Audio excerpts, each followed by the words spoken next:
Saludos a todos, mi nombre es Pablo Delgado y estamos aquí una vez más para hablar de Dios. Durante las semanas pasadas hemos ido hablando sobre los sacramentos, pero quiero ahora que nos vayamos a algo un poco más básico, los mandamientos. Los mandamientos son aquellas 10 normas o reglas, así nos lo enseñaron en el catecismo, de la vida del cristiano, que luego Jesucristo resumió con amar a Dios sobre todas las cosas y a tu prójimo como a ti mismo. Pero vamos a lo más básico de la fe cristiana. Lo primero que tenemos que saber es que el catecismo de la Iglesia que estudiamos, cuando habla de los 10 mandamientos, nos lo divide en dos grandes partes. De hecho, desde el principio y durante toda la tradición, los 10 mandamientos se han dividido en dos tablas o en dos grandes grupos: los sacramentos que tienen que ver directamente con Dios y los sacramentos que tienen que ver directamente con el prójimo. Por eso, la ley, decimos que se resume en amar a Dios y amar al prójimo.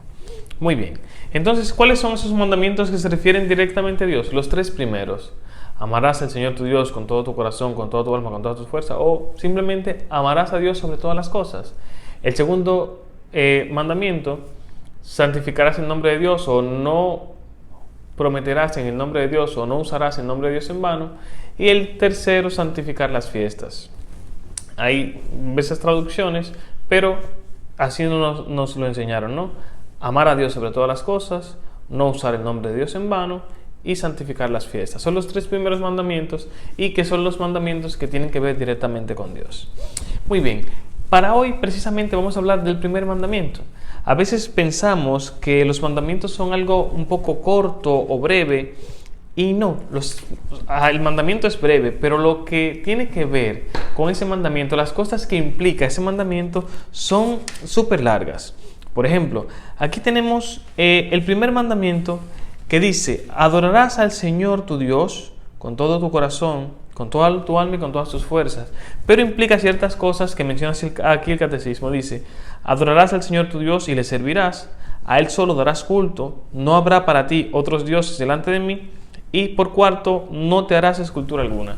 Son de las cuestiones que nos plantea el catecismo que debemos analizar para ver este primer mandamiento. Vamos a verlo de una forma breve y súper rápida.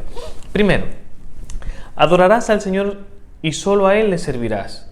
Es una cuestión de acogida. ¿Por qué? Porque debemos acoger a Dios, porque cuando acogemos a Dios se nos revela nuestra propia identidad. Decimos en una frase corta: la verdad del hombre está inscrita en la revelación de Dios. Eso es uno. Luego, esa revelación, ese adorar al Señor o amar a Dios sobre todas las cosas, tiene que ver con las 3 grandes virtudes teologales que conocemos. Primero, tiene que ver con la fe. Y dentro de la fe tenemos 3 cuestiones. Primero, la fe.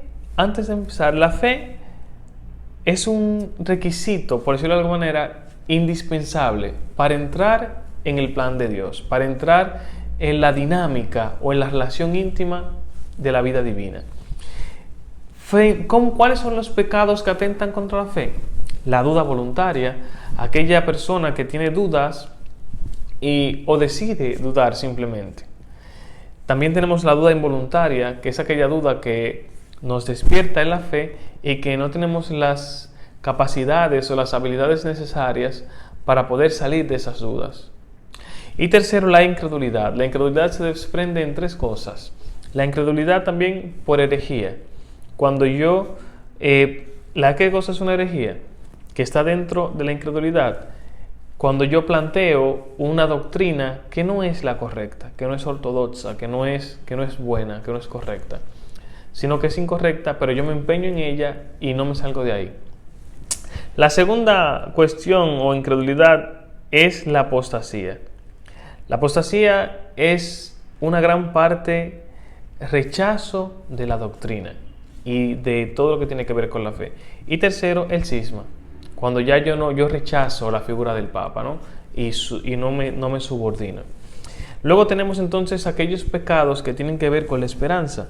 Evidentemente, la desesperación, cuando ya yo no espero, o cuando ya me desespero porque no viene lo que yo ansío, no vienen las promesas, no se cumplen, no veo manifestaciones y me desespero. Y por otra parte está la presunción. ¿Qué cosa es la presunción? ¿O cuál es el pecado de presunción? Cuando yo creo que soy súper autosuficiente para llevar mi vida hacia adelante sin Dios y sin ninguna relación con lo divino. Y también el otro extremo, cuando yo presumo que no importa las cosas que yo haga como ser humano, yo voy a ser perdonado y voy a ir al cielo. Son dos pecados de presunción. Y por último, los pecados que tienen que ver con la caridad, que son la indiferencia, cuando yo soy indiferente a lo que hace Dios por mí; la ingratitud, cuando yo no tengo memoria. Dicen que el ingrato no tiene memoria, el dicho, ¿no? La ingratitud, cuando yo no soy agradecido de las cosas que verdaderamente sé que me vienen de Dios. También por la tibieza, cuando yo nado en dos aguas, cuando tenemos una doble moral.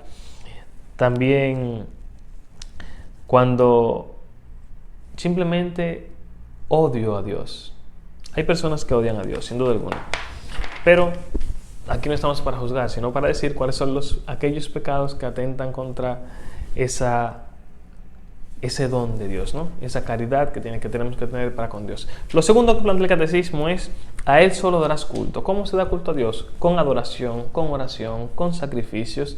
Sacrificios no tiene que decir que yo tengo que azotarme o que quemarme, sino que yo hago un sacrificio de levantarme para ir a misa, hago el sacrificio de sacar una cierta limosna para ayudar a la iglesia que se dañó tal cosa. Ciertos sacrificios. También cuando yo hago promesas y hago votos, que aquí hacemos muchísimo a la Virgen de la Altagracia. Y también cuando yo cumplo mi deber social. Cada uno que se hace llamar cristiano tiene un deber para con la sociedad. Dios quiere que amemos al prójimo. El tercer capítulo que aborda sobre este primer mandamiento es: no habrá para ti otros dioses delante de mí.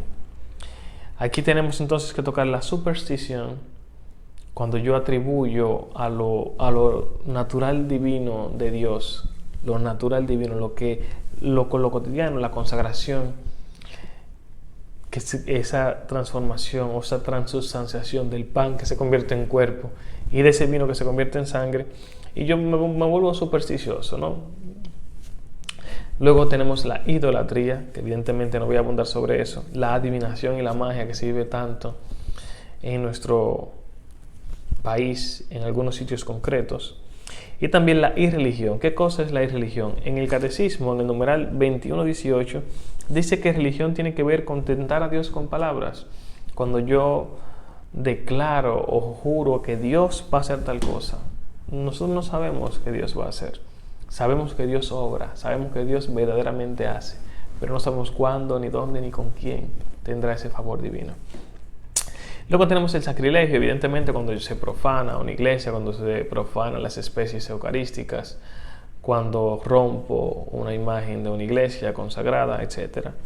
Y luego está la simonía, que es aquel que se hace rico o que se cobra por algún servicio dentro de la iglesia que es gratis. Aquel que cobra por realizar los sacramentos específicamente.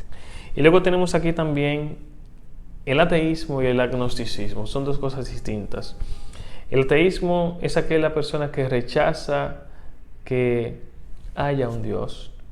El agnosticismo no. El agnóstico tiene tres particularidades. Yo voy a decir dos. El agnóstico primero rechaza el hablar o el atribuir ciertas características o condiciones a un Dios. Se rechaza ese término. Y más bien se plantea que sí hay un ser supremo, pero que no podemos llamarlo Dios. Que hay un ser supremo que no se ha revelado y que no podemos decir nada de él. Por lo tanto, nos provoca cierta indiferencia. Y eso podemos decir que es el agnosticismo. Luego tenemos, por último, no te harás escultura alguna. Y sobre esto he querido leerlo directamente del catecismo para que no tengamos algunas cuestiones o desviaciones en cuanto a la cuestión de las esculturas, ¿no? Dice que el mandamiento, en el numeral 21-29 del catecismo dice: el mandamiento divino implicaba la prohibición de toda representación de Dios por mano del hombre. El Deuteronomio lo explicaba así: puesto que no visteis figura alguna del día en que el Señor os habló en el Horeb, de en medio del fuego, no vayáis a prevaricar y os hagáis alguna escultura de cualquier representación que sea. Sin embargo, sigue en el siguiente numeral: ya en el Antiguo Testamento Dios ordenó o permitió la institución de imágenes que conducieran simbólicamente a la salvación por el Verbo encarnado. Tenemos la serpiente de bronce, véase Números 21 del 4 al 9 y Sabiduría 16 del 5 al 14. Y también el arca de la alianza y los querubines en Éxodo 25, 10, 12, Primera Reyes 6, 23, 28. Todo esto pueden darle pausa al video más detenidamente y buscarlo. Fundamentándose en el misterio del Verbo encarnado, el séptimo concilio ecuménico celebrado en Nicea en el año 787 justificó contra los iconoclastas, aquellos que se oponían al uso de imágenes, el culto de las sagradas imágenes, las de Cristo, pero también las de la Madre de Dios, de los ángeles y de todos los santos. El Hijo de Dios, al encarnarse, inauguró una nueva economía de las imágenes. Muy bien, sobre las imágenes podemos abundar muchísimo más otro día. Ya para no alargarnos más, vamos a dejar esto aquí. Nos vemos la próxima semana para hablar sobre el segundo mandamiento y para aclarar alguna duda que pongan aquí en los comentarios sobre este tema. Nos vemos la próxima semana. No olviden poner sus comentarios, no olviden darle me gusta y suscríbanse a nuestro canal. Y nos vemos la próxima semana. Bye bye.